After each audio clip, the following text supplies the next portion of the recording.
Good afternoon, everyone. Welcome back to Basscast Radio. I am Brian Carter, your host. We got guys, if you're watching YouTube, just drop us. We got a full house tonight. We got Bass Geek.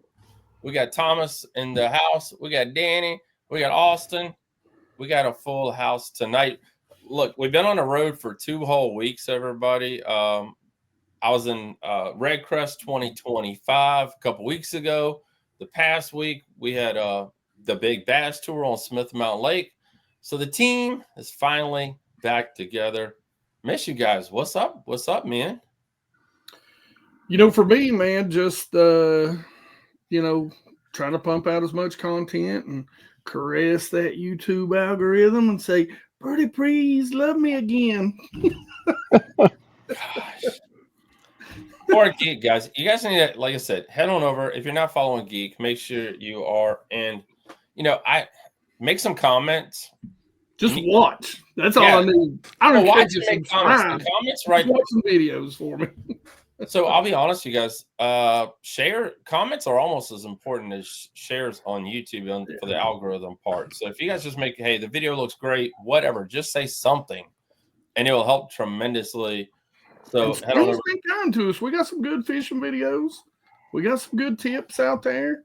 So you won't block me like I've been blocked on other YouTube channels, right? No. Oh gosh, Danny, no way. We're not going to dive into that right now because there is a tit for tat going on in the fishing industry between the two meatheads, and we don't want to dive into that tonight. But yeah, I've seen some videos, but we'll get past that. I mean, move on. Up. What are you gonna say, Danny? I said, let's move on. Let's move on. Thomas, what is happening in your world, brother? I'll just living the dream, cranking out episodes. Last week, we broke into the top 100 most listened to outdoor podcasts in the nation. We beat out this guy called Luke Duncan. So a huge shout out to everyone that listened in. We had the biology report drop with David Wilson last week for the Smith Mountain Lake, which is blowing up. I think I have over 8,000 listens in the first 48 hours, which was pretty cool listening to him, the awesome. F1 program and everything. So it's been fun cranking out episodes. This is my third conversation of the day so far, just for some context. So we're just going strong on Red Bull and 5 Hour. Nice. I need a Red Bull, to be honest. I need that spring version. Good God. It's not healthy. It's not healthy. Okay. This is how we live in the fishing industry here. Holy cow. We got to keep pumping out content and making it happen. Guys, like I said, we got a full house with us tonight. We're going to talk about tariffs, industry as a whole. And Danny and Austin, two different parts of the spectrum, are going to, give us their opinions. And we're going to turn the show over to Bass Geek here in a little bit. But before we do, guys, Money Saver Lure Retriever, our sponsor tonight. Want to appreciate them for sponsoring Basscast Radio as well as our newsletter. So thank you to them. Tired of watching your expensive lure disappear into the deep, afraid to cast where the big ones hide? Introducing the Money Saver Lure Retriever, the ultimate solution for rescuing snagged lures from the lake bottom. This powerful 2-inch, 3-ounce pocket-sized miracle is engineered for direct hit, plug, knocking efficiency. Cast with confidence into the trophy fish hideouts. Small investment, huge returns. Save hundreds on expensive gear while fishing where others fear to cast. Guys, these are only $9.99 a piece. They come in a bunch of different colors. So no special skill needed. Just keep it in your pocket until you need it. The Money Saver Lure Retriever, your portable lifeline in snag-filled waters. Available at moneysaver.store. Pick up one today. They come in bass gas green. They come in blue, red, yellow. You name the color, you can pick one up. And we all know the baits aren't getting any cheaper, especially some of these handmade crankbaits. And we've seen the what's that company down there next to you, Geek? The guy made big old not crankbaits, but the swim baits. They're about $200 a pop. I don't know. What are you talking about? So there's a lot of different companies out there making very, very expensive. Bull said he ain't near me. He's in Georgia. Okay. Bullshit. We had him on. That's right, because he was down there next to Mike Buka. Yeah.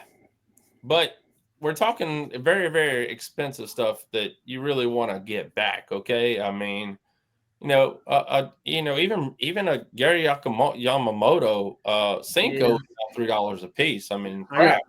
I got one of his wide glides that I just bought. I don't remember how much I paid for it, but it's right around that 200 mark. And first cast. She's in the lake. It was my fault. I short casted a little bit. Didn't let the rod do its thing. It wrapped around the good old hook hanger and popped her off. So what a shame. Yeah. That sucks. Geek will get us started with some spicy topics, which is tariffs and modern monetary theory. So this is something that I wanted to talk about because I've been lucky enough to get to know Danny and Austin. It's my first time meeting you, but I've got to know a lot of people in the industry, and man, as you can tell, I got a lot of crap. So I know it's kind of blown my mind that no one's really talking about these tariffs and how they are going to affect. And we're not, I don't want to talk about the political aspect of it, whether you agree, disagree, like, don't like. Really, what we're looking at is, and what I really want to talk about, and I think what no one in the industry is talking about, and a lot of guys that I talk to won't come on and talk about with some other companies is let's face it. I mean, almost everything is made, or the raw product comes from China. The raw material comes from China in the fishing industry. And, the tariffs themselves, like I said, whether you believe, whether you don't, that's beside the point. What I was really looking for, and why, I wanted to get Danny and why we wanted to get you on, Austin, is, some of the things like, what do you guys, being the industry, you are the industry, what as consumers, as, creators, partners, what are we looking at? 2 months, 3 months, 6 months, if this were to be the worst case scenario and go on. So I'll start. Go ahead, Danny. Oh, you want me to start? Yeah. Well, I mean, I've been talking to a lot of companies, whether they're suppliers or they're actually just other companies within the market, because what bigger companies than us do affects, it trickles down and affects what we do. So a lot of the stuff that I'm hearing right now is, I don't want to call it a rumor, it's speculation. Yeah. There's a lot of speculation. So literally I'm sorry to interrupt you, but everybody told me they're just kind of in this hold pattern, wait to see. That is the heavy comment that I got today. And that was anything from I've talked to people with battery companies, lithium, lead cell. I've talked to graph companies with for monitors, and then of course all of our supply chain and stuff like that. We've talked to sales reps from, we've got a really wide connection web that we have. So talking to sales reps from rep groups and all that, and nobody has a clear answer, because everybody is sitting on the edge of their seats. Rod companies sitting on the edge of their seats, real companies. And then things that we're hearing from lower tier people in the industry, or with these companies, is a lot of stuff's being put on hold. Your new product isn't going to be launched at its prospective date. And we've heard of companies literally canceling orders for the next 60 days from a few days ago. Just to add more to that, I was talking to somebody, a lot of the people that I was talking to was like, look, I want to be anonymous. So, but they were with a bigger company, and they even told me that one of the things they're doing is holding their orders over there. Yep. Not because one of the problems that they foresee is if you purchase that at the raised price and then all of a sudden the prices drop. Now, what do you do with that? You because people are going to expect the prices to drop. You can't sell that for a loss suddenly. Yeah. People don't understand that. People really don't understand that it takes 3 months to get this product, and that's what the whole thing is. It's really a game. I mean, I ain't gonna lie, I owned a comic book store back in the day, and everything was printed overseas, and some was printed here in the States, but we did our orders 3 months in advance. You owned a comic book store? Yes. You didn't know that? He said that before. No, Yeah. And you owned a bar. My God, you just got these lives to you. Anyway, go on. Was the comic book store above the bar? Now that's a story. That would be right. That would be a story. It was below and beside. Oh, well, okay. But let's get back to it. All right, sorry, Danny. I didn't mean to interrupt. It is completely. So there's 3 months, and you're playing a game, and it's the same thing with tackle and the same thing with all of it. That just like for me, you got to say based on how much you want to order, what you think your customer is going to buy, and it was the same thing for me back then. Everything now is gone digital. We filled out a piece of paper 20 years ago, but now it's all digital. But people understand there's 3 months where this thing's just sitting there, and like Geek was saying, it could all change within 3 months, and the prices could drop and come back down to a level that is not crazy. Why 60 days versus 90 days? There's a possibility that the prices may, because there's been tariffs. There's always been tariffs. Yeah, yeah. There may, and there may come a point where in the next couple of weeks where it may come down to where it's actually lower because of the tariffs may be lower. Yeah. And that's why everybody's just kind of waiting, because there's been this, this up and down in the market so much. But from what we've heard the term pandemic level, inventory levels, because of nobody bringing product in and stuff like that. So it's it's twofold for us, because it could go one of two ways for us. It could be that there is no product like there was during COVID, and our business booms if we're able to get parts and product. Because let's face it, I mean, we are an American-made company. We do build everything here, and we try to source as much American product as possible. But I mean, nobody makes hooks over here. Nobody makes skirt material over here. It's just the way it is. So I go on these weird binges of just buying material, like I did during COVID. I had boxes and boxes of just stacks of stuff in my shop, and and it could just turn out to be that, where I just have a lot of product sitting here for us to run on for a while. So go ahead, Thomas.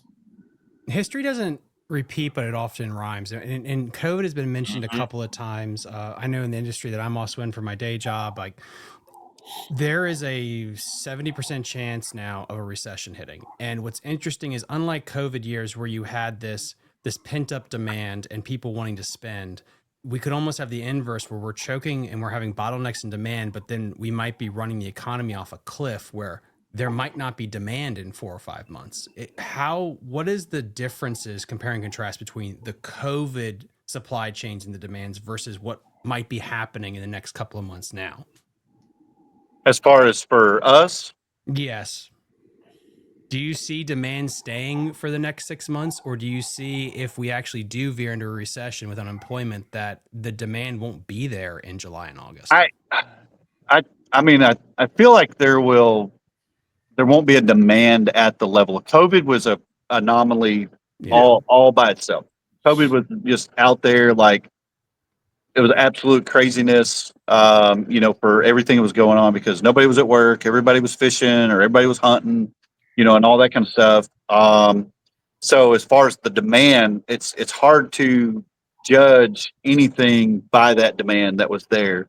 But when I talk about demand for us, I mean, let's say a large company doesn't bring spinnerbaits over because they can't, they're trying to, they're all made over in China and they don't bring any over, and all of a sudden the store's wiped out. There is a small demand still going on, then that will in turn hopefully help us instead of our sales through our website will get bottlenecked, but hopefully there will be a demand further out into other parts of the market because there's store owners or other website companies, e-commerce stores that need product because they want to stay alive and they want to stay relevant. So that's where our hope is. Like if something like this goes down to that, we're able to branch further out that way and to,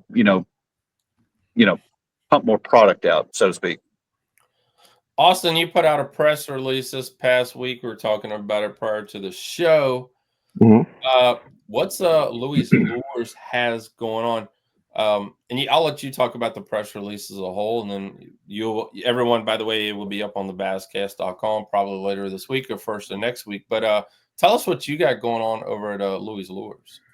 Yeah, so as of recent, we've seen our online sales grow pretty nicely, where our in-person sales at like tackle shops and such has actually been stagnant. So we've been seeing inventory issues with tackle shops. Distribution centers are also saying, "Hey, we got too much of your stuff right now.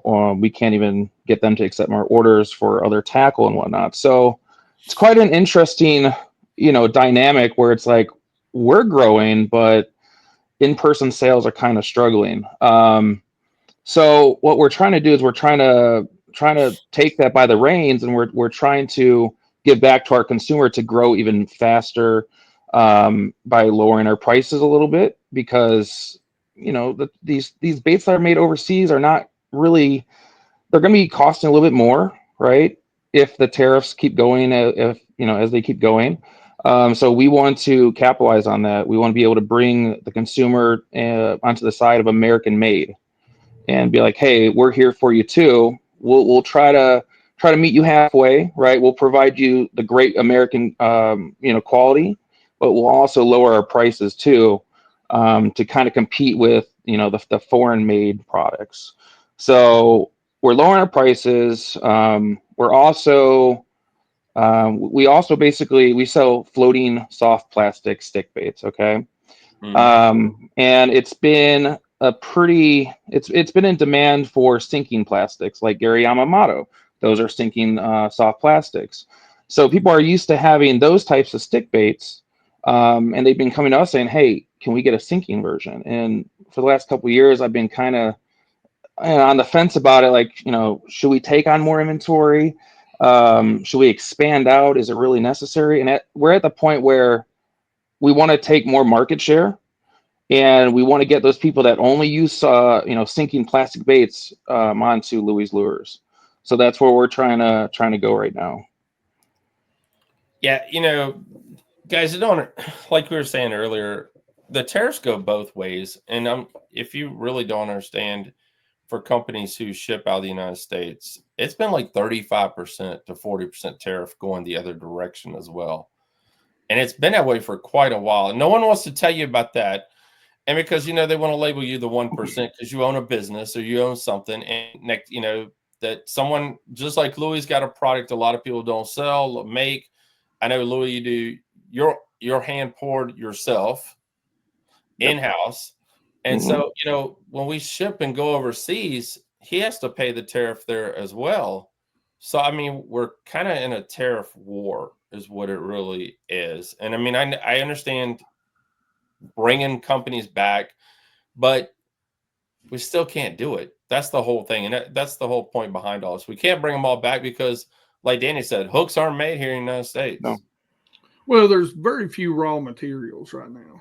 And Yes. That's the problem. We have to import raw materials. So Austin, what, if you don't mind me asking, Are you using some sort of stretchy plastic, or are you using plastisol, just not salted, not weighted, just And I know a lot of plastisol, at least from a little bit of research that I've done, is made in the U.S. because it's a PVC polymer. Now I don't know if the raw material for that is imported. No, so the plastic that we use is all made in the U.S. So that is in-house. When we're really fortunate for that, where tariffs aren't really affecting us, right? Like merch. Okay, sure, merch will possibly affect us, and also our bait bags. That is one thing that we're trying to switch over to American made. If we want to get nitty gritty, they're about like 15 cents a piece. Okay. 12 to 15 cents, depending on how many you order. But I mean, right now, if the tariffs stay like this, you could see about 31 to 32 cents. So it's about double. And I know there's talks about like 245% upcoming, which would bring it to like 52 cents, right? Give or take, which that would start to eat into our margins a bit, right? That's pretty substantial. Especially when we're selling to small tackle shops, right? We're giving them dealer rates or distribution centers. So that's where it could affect us. But right now, as it states, like we're doing great, right? So what do you guys see, really, let's forecast 3 months ahead, and let's talk about really what we see for the consumer at that point if this keeps going. And what do we see? What can the consumer expect, and what from a business aspect do you expect?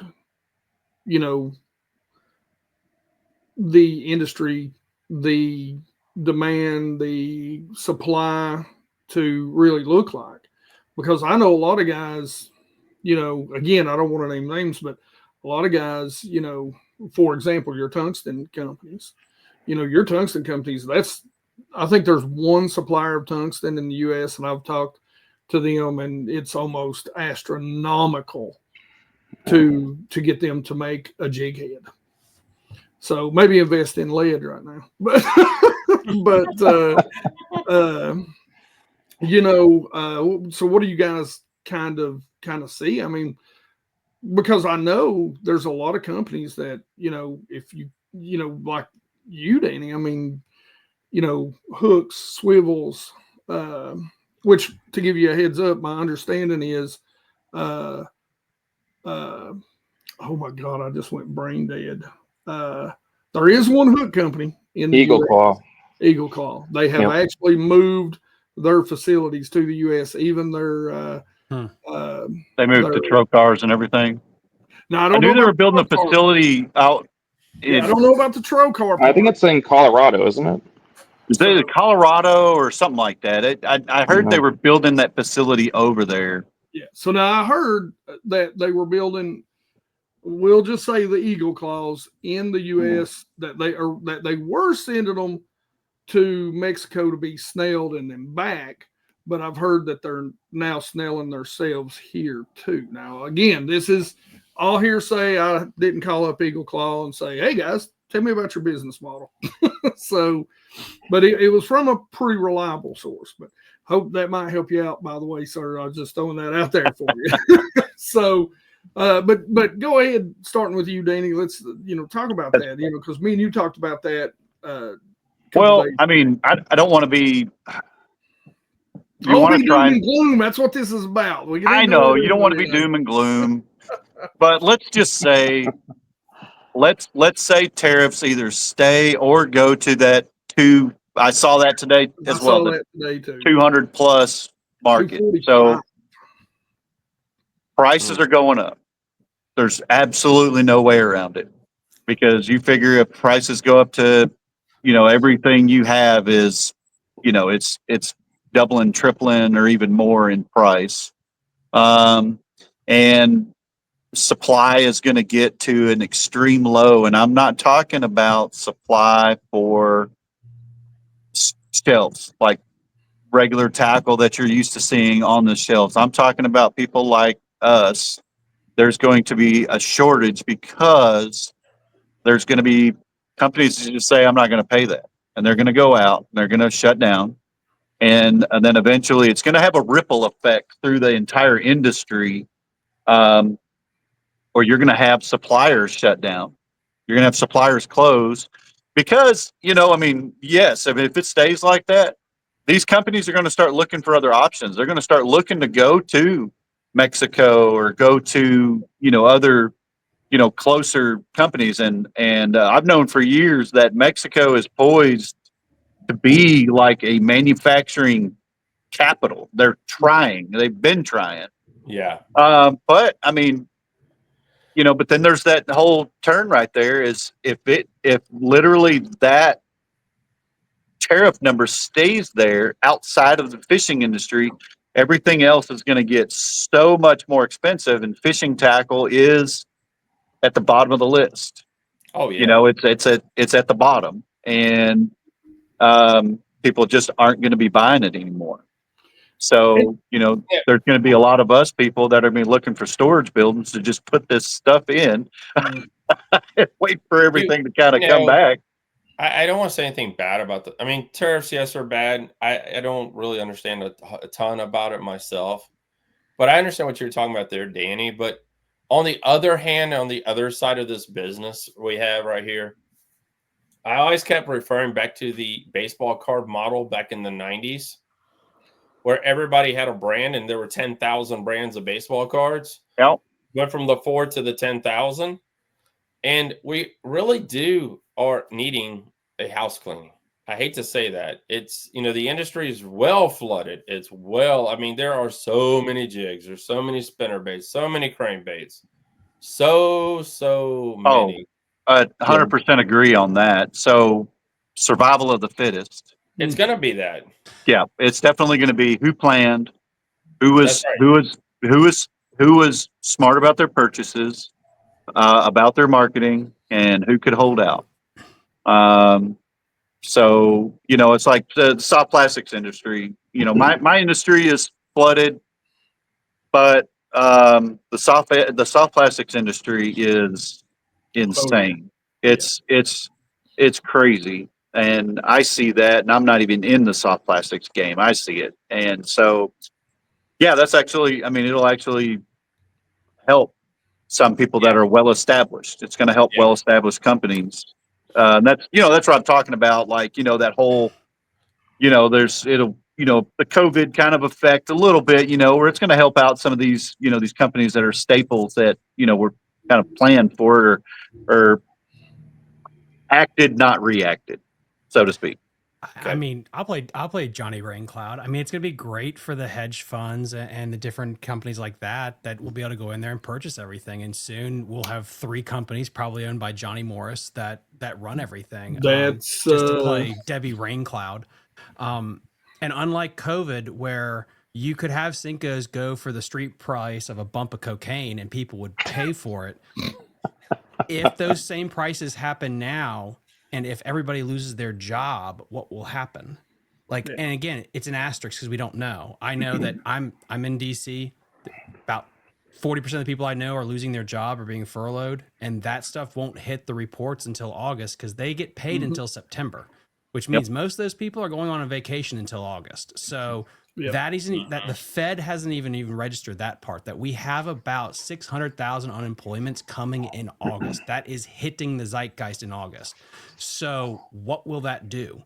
2026 is going to be crazy because that's where all this stuff I really think is going to hit when you have people looking to get the new boat deals, to think about becoming sponsored or maybe making a go at this next year. Oh yeah. What will it look like?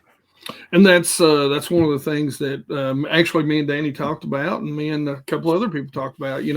I mean, me as a creator, I advertise. I've done some spots for Brazalo, and I've done. I do a lot of spots for a lot of different companies, and one of the things I pride myself on is working with smaller companies. And for me, if they're not making money, I'm not making money. And, that's hurting what I want to do. And then that's going to move on to, professional anglers. Professional anglers, I mean, how many of those guys that are mid, low tier, on that totem pole are going to get enough money or have enough money from sponsorships to be able to go on and compete. So did If Major it, League if Fishing it see the goes writing on the wall? 7 months. So did Major League Fishing see the writing on the wall when it went from 80 anglers down to 50 anglers, and cut the number down, and kind of said you're just gonna have to go get a real job. This is not gonna work out for you here at our platform, by the way. And we've seen the other platforms grow, but yeah, it is going to be a trickle down theory in 2026. And we've already seen one company buy a dozen companies already. So I mean, it's already happening. It happened right after COVID because a lot of companies went out of business. I mean, it's just one of those things where it already happened once. Mm-hmm. So it's like we're getting ready to kind of, I hate to say it, a house cleaning.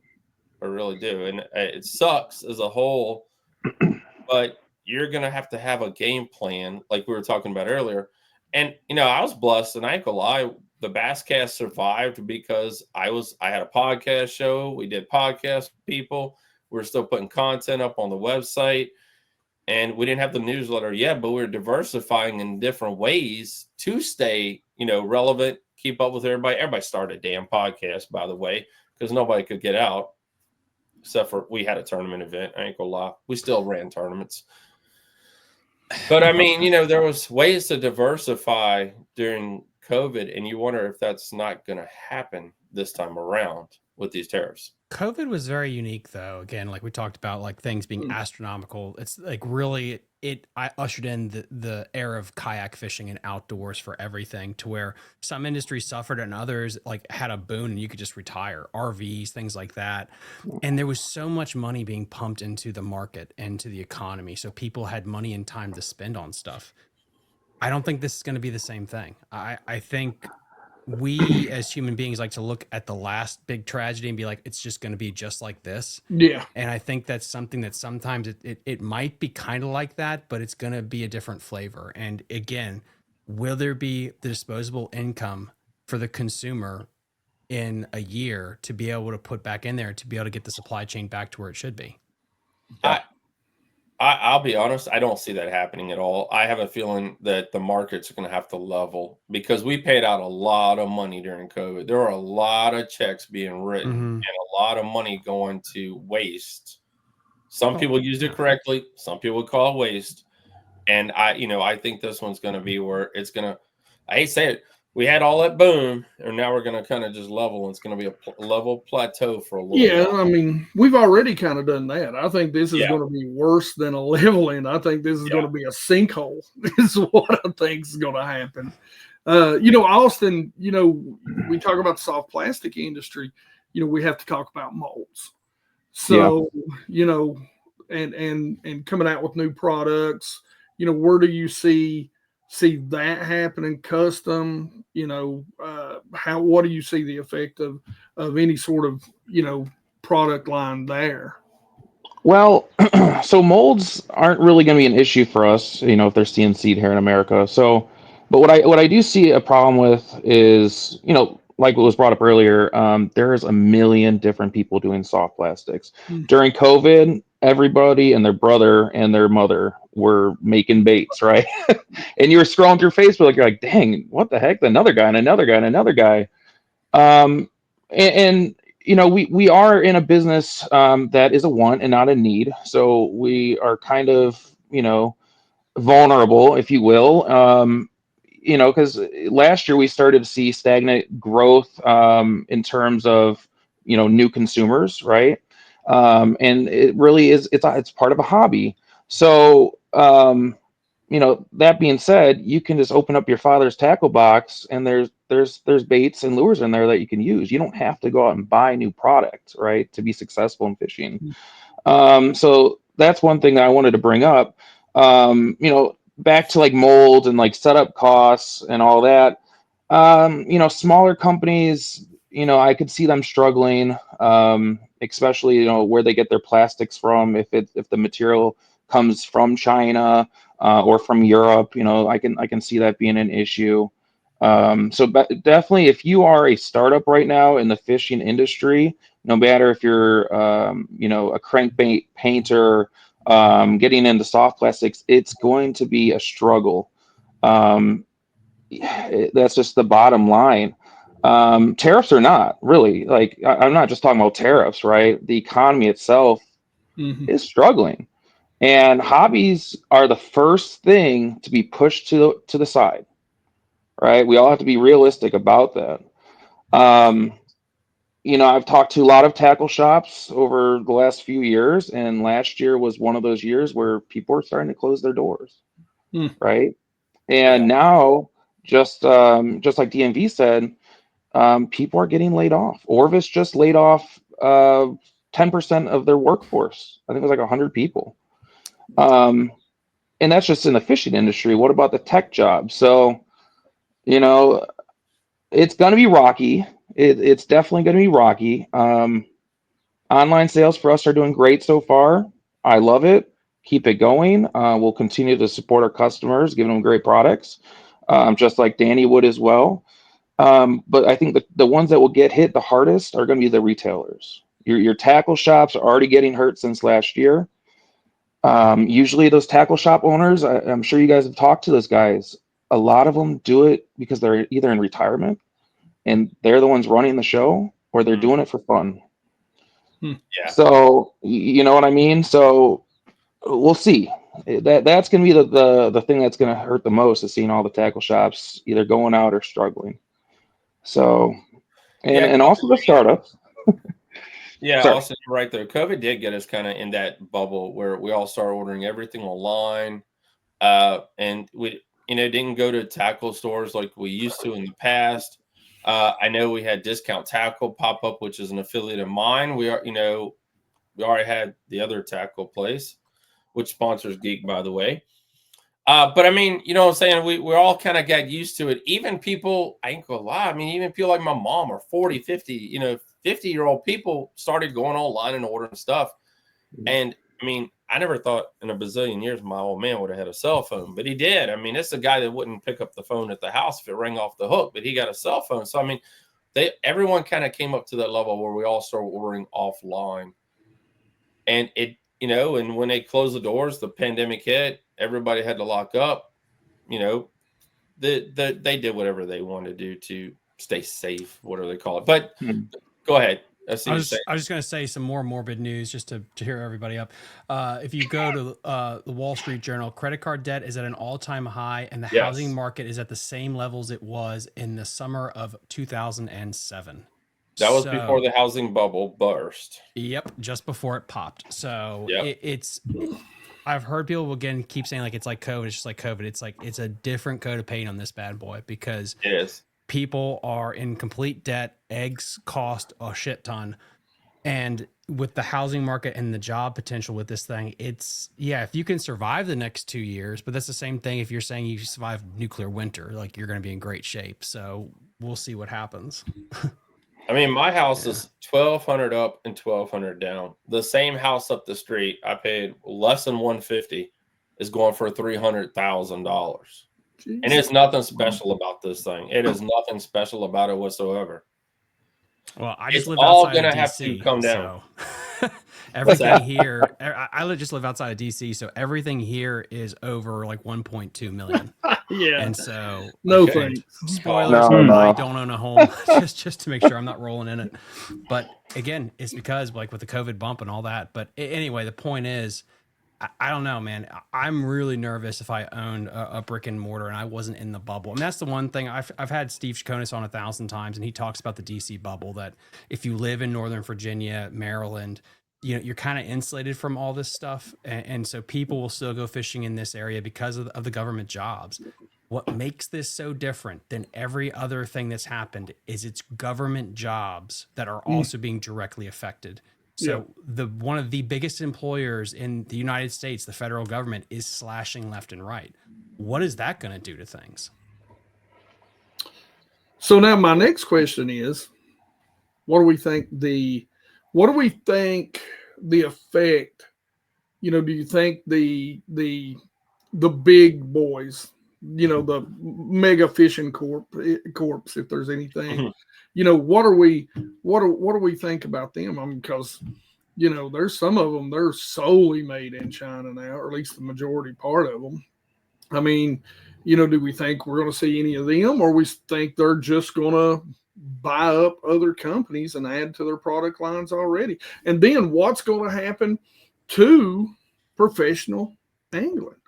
What's going to happen It's to not going to be I professional. think we're MLF and I think we're going to see some buying going on. We're going to see some, and some products that have been around for a long time. I think we're going to see some of that stuff go, go away, and they're going to keep, they're going to pick it apart. Obviously, we just saw, we just saw the Jean LaRue gone, but they picked it apart and they pulled, staple products out and put it in the Yum line. Well, I think you're going to see a lot more of that. Yeah. From some of these companies that we've heard over the past couple of years that are struggling, but they keep grabbing a little more rope, and they keep staying on a little bit longer. And I think this is gonna, and there's gonna be, like you said, there's gonna be the Johnny Morris effect going across, and we're gonna have that one house brand of everything XPS.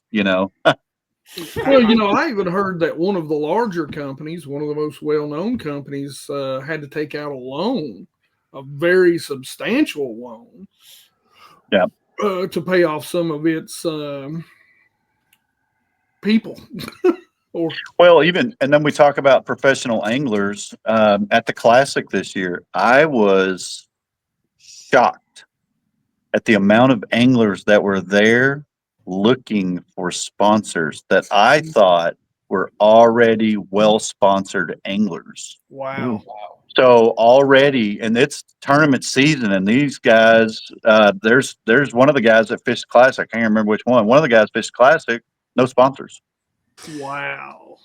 And this is not a new problem. We've been, people in our zeitgeist have been talking about this for years, where you get people, let's say like an Edwin Eve or something like that. Unlike any other sport where you have a shelf life of football, you're a running back. You're not doing it for 30 years. You're going to get the next crop in there. If you're an Edwin Eve or something like that, you can get your sponsor set at 20 and you're good until what, 60, 70? And if you are a Berkeley, let's just say, or what have you, do you invest in a 20-year-old that you don't know, or do you just throw more time into the person that you've known for 2 decades? And you're going to have this monopolization of the 1%, which is going to happen.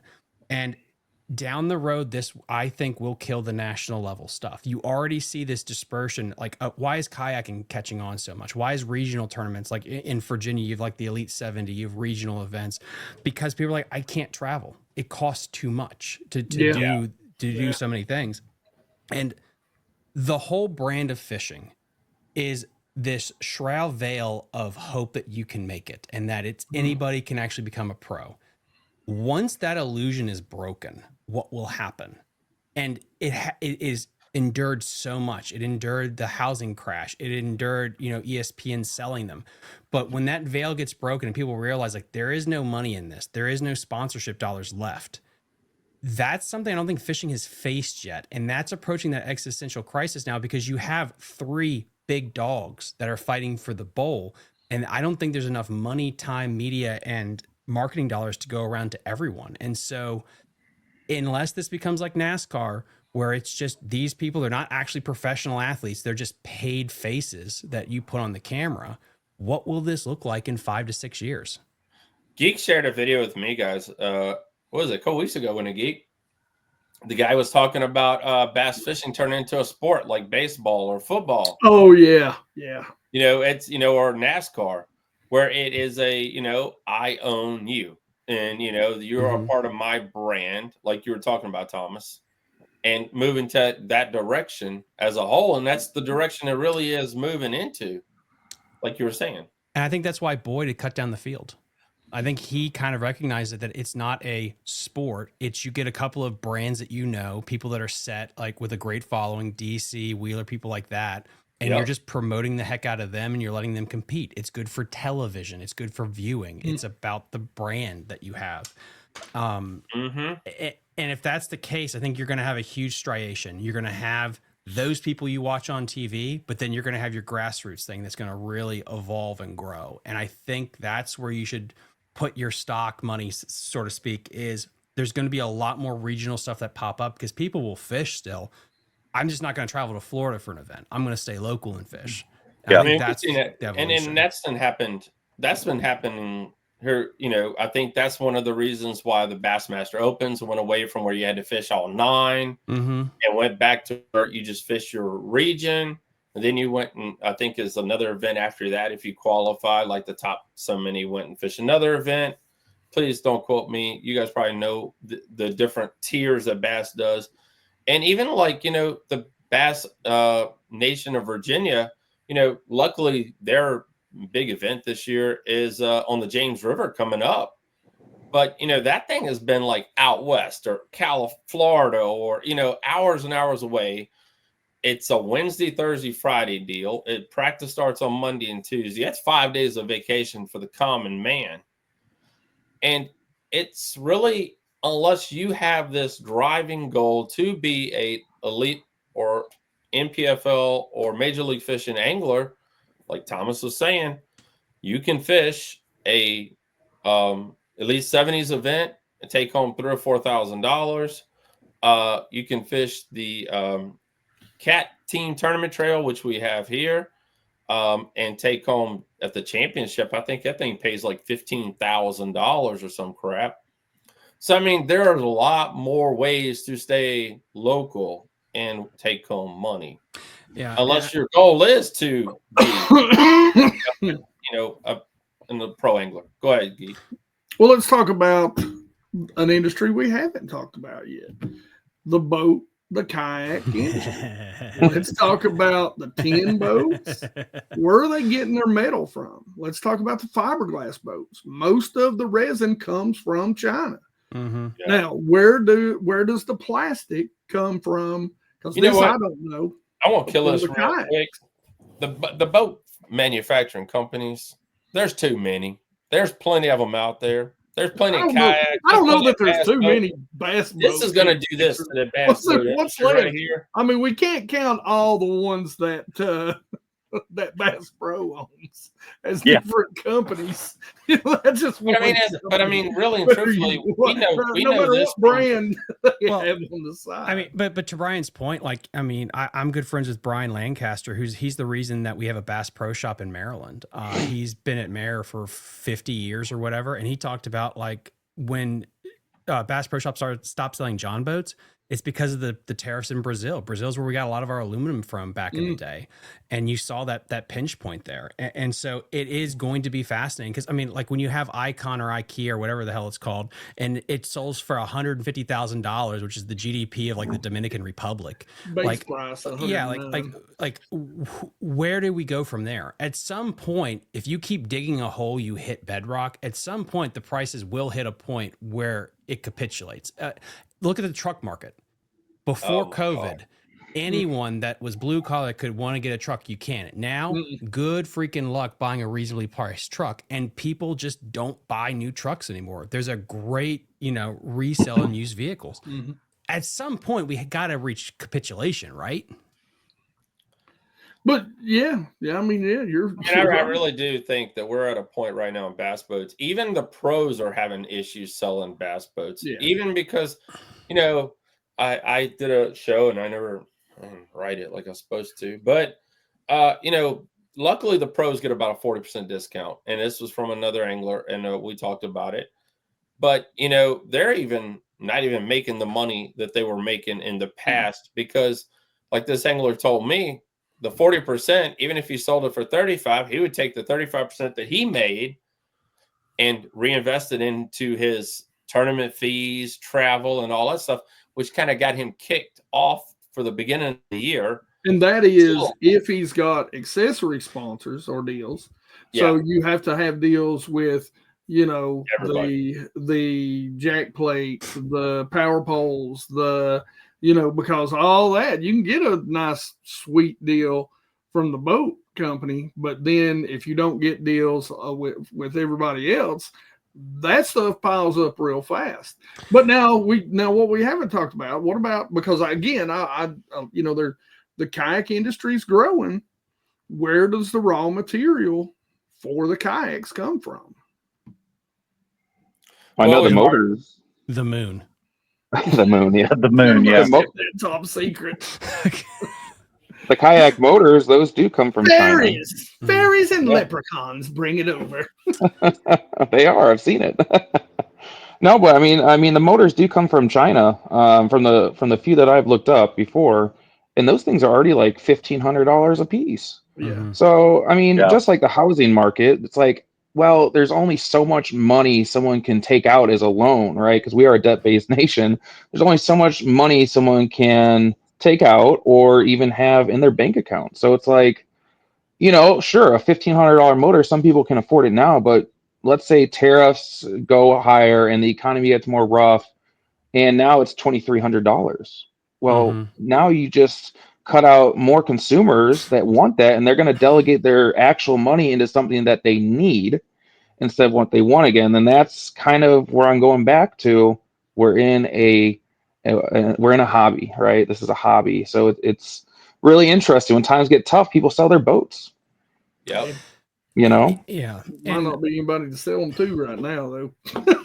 Yeah. There might not be. I think they hope to sell their boat. Yeah. Well, and They hope to.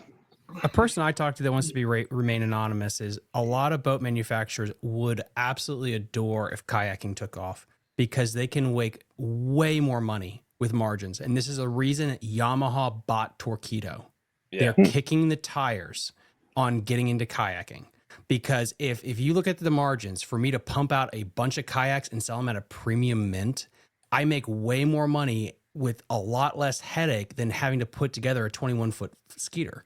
And here's the other thing. College kids can get into that. College kids can afford that. Why did Bass get into kayaking? Because a kid that kayak fish doesn't mean he's making a transition to a $150,000 bass boat. It's not true.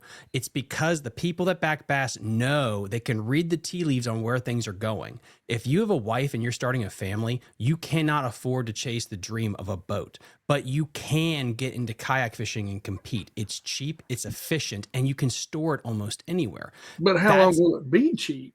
If a $1,500, or a $3,500. I mean, let's face it, $3,500. Anything that's going to float my big rear end. It's $3,500 now. It's $6,500. Kayak fishing is affordable. It's doing the exact same thing. But when is it not affordable? Well, if bass boats are any indication, once you hit seven figures, it'll keep on going. But I agree with you. It is surprising to see kayak is doing what boats did. They're the same sins in half the time. Yeah. I mean, before 2019, you're just paddling your ass all over the place, and now it looks like a mini bass cat with all the crap that's on there. In 5 years? I've got a good friend that's got a real fancy, and he's bought this new fancy trolling motor that he's put on here. And this guy is literally on there talking about weight distribution and speed. And I'm over here like, huh? We're still talking about this kayak. Did you buy a boat or did you still got this kayak? Oh no, it's this kayak, man. I had to find the perfect spot to put the battery at. And I'm over here like, oh yeah, I don't know. My kayak's hanging up on my fence outside. You talk about, let's not even talk about the motors, but the pedal drives. How many of those parts and pieces are coming from China? Yeah. But it's interesting. But I will say, yes, they are going up. But I will say this too: the market's flooded. The market is flooded, and this will actually, I ain't gonna say it's gonna be good, but this will allow the market to kind of unflood itself a little bit. And a couple good rednecks will buy some cheap ass kayaks and they'll destroy them like we did baseball cards back in the day because there was 10 bazillion cards and you only wanted 2. And that's what you're gonna see gonna happen. And then the market, and then it will just start catching back up with each other. Hopefully, after the tariffs go away, and hopefully they do. Like we really, really hope they do. Yep. But we really have seen, people selling boats out the wazoo. Trying to get rid of boats. Everybody bought a boat during COVID. Then COVID ended and everybody wanted to sell their boat because, they all went back to work and then they want to get rid of it. And everybody bought a kayak. And Next thing you know, you went on a kayak page and you saw like Bonafides and all the other different kayak brands up for sale for $200 or $300 off. Just please come get it. Please take it. And we're still kind of in that bubble right now of excess. Let's spend some positivity here. So some positivity is the baseline angler, and I know this just because since I'm on the Black Bass Advisory Board for Maryland, and we had to pass a bill to raise fishing license sales. You learn that the average age of a fishing consumer is retirement age, just average, rough average, which means they have a set income. So if in theory inflation goes down or that stabilizes, if you're dealing with a massive set of people that already have a stable income, they don't care if they get fired. Maybe that the floor is not that deep when it comes to the industry. Because when you think of COVID, you're talking about so many people outside the regular circle that got into the market. And so you had that huge spike up and spike down. So if the base is a bunch of retired individuals, hypothetically, let's say here, and the price of eggs come down a little bit, well, how much does a recession affect them necessarily? Does that mean like we're not going to see a reverse drop, like as opposed to COVID spike? I don't know. That'd be interesting.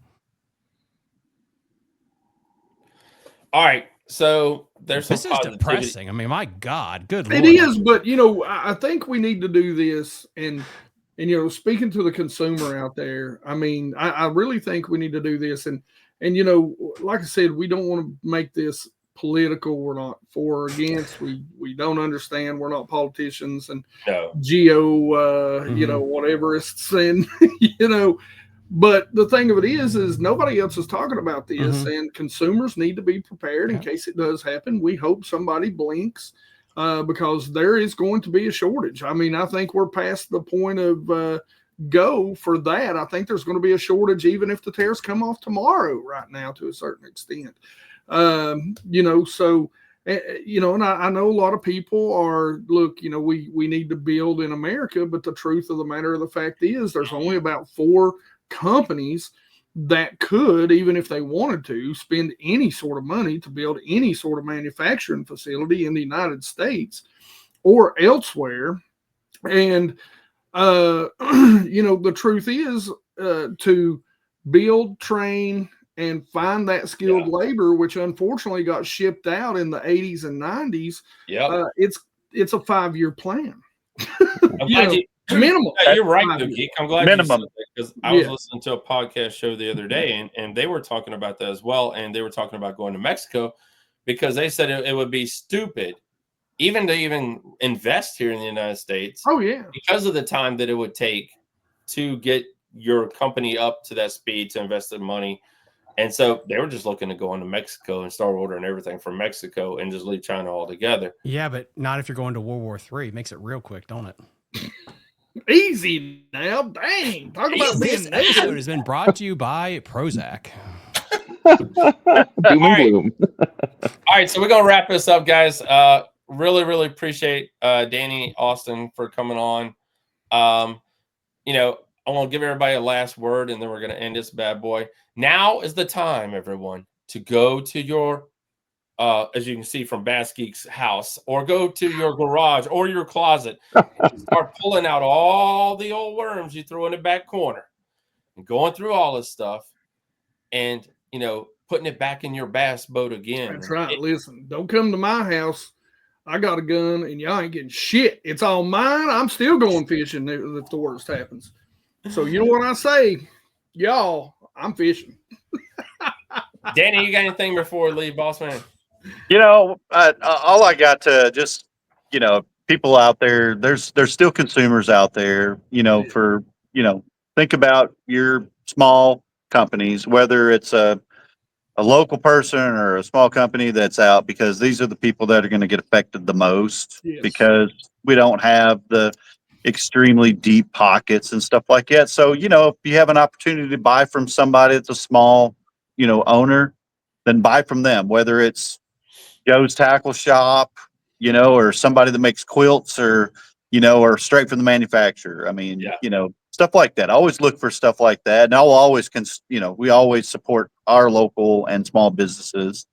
And now whether, this goes on for 2 weeks or 2 months, now is the time to really, step up to the plate and really, show some love to everybody. Yeah. Plug your site real quick, boss man. BrazaloCustomLures.com. We are the home of the Bushwhacker buzzbait. That's what got us off the ground, which we actually are launching a new one, Hank. We have been working diligently on this new buzzbait. Well, it's been 3 years in the making, and we were supposed to launch it last year. We launched out the Wee Whacker, but Which now which is an incredible little buzz. but this one is the Wee Whacker's big brother, and we're calling it the M1 mag, M1 because it is built like a tank. I see that.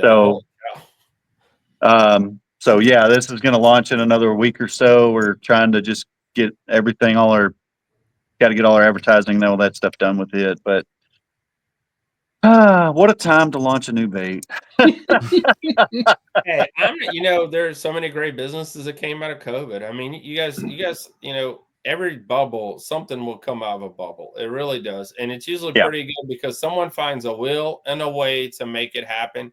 And we actually get better entrepreneurs during a bubble than we get when we're riding high and everybody's got money and throwing it left and right. So, Austin, I'll give you a minute here. Talk about your brand real quick, and you can wrap it up for you. I appreciate it. Danny really hit it right on the head. Shop local. It really does help.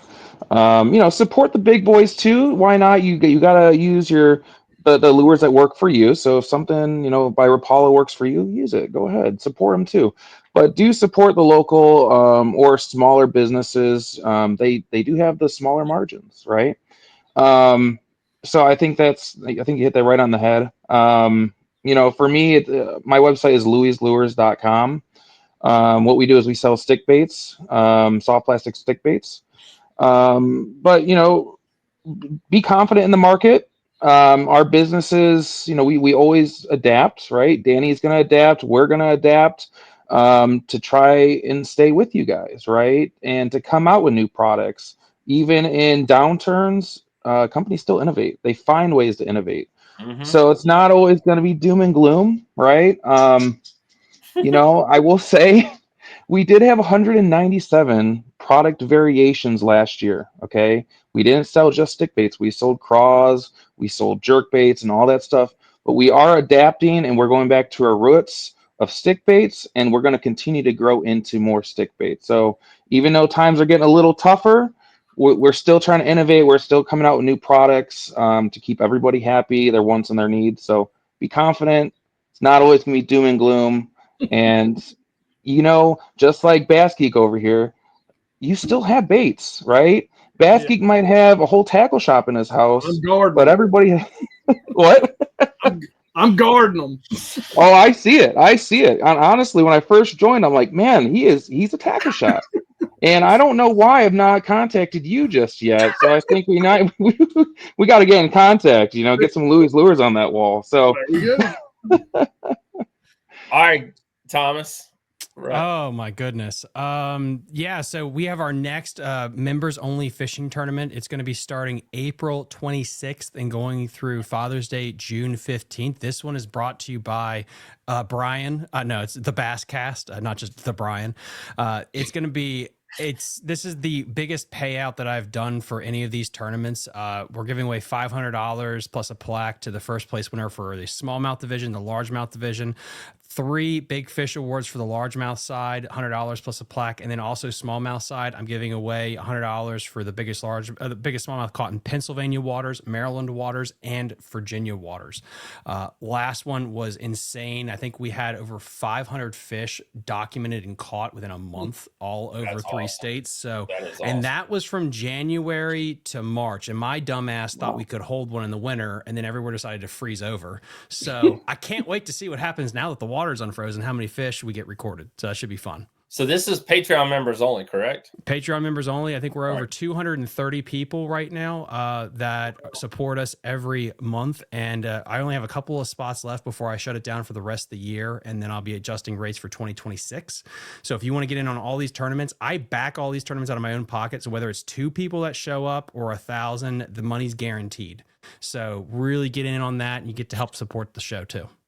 And fishing the DMV's got to adjust for those Chinese tariffs on that Patreon. Could you do a commercial for a bomb shelter? I would love to see that at one of your first videos. All right, Basky. We'll wrap it. Just go watch the channel, man. Watch right now. Like I said, for you guys that don't know, we got hacked. By China. Had the channel taken over by a fake Elon Musk. And he talked about Bitcoin. That was not Elon Musk, nor was it anything I was doing. And we're back. You cannot get hacked by going and watching the video. I'd had people ask me that. Are we in danger? No, you are not in danger. You cannot get hacked by watching videos. It is Google, guys. Or at least not my videos. Now, you go to the wrong site, it's a very good possibility. But we're the right side. So just come watch some videos for me, especially when they come out. That first hour is extremely important. Yes. That we get some views because right now YouTube doesn't know that we're not a financial channel. They're like, wait, aren't you a financial channel or you're a fishing channel? They're really confused. So any help from you guys would be appreciated. All right, guys. I want to appreciate everyone. Thank you. Thank you, Danny. Thank you, Austin, yes, for sir. coming on, being a part of tonight's show. Really appreciate that. We got another great show next week as well. I'm going to be in the house for a while, so we're going to just keep rolling with these. Don't forget, as you see across the bottom, Money Saver Lures.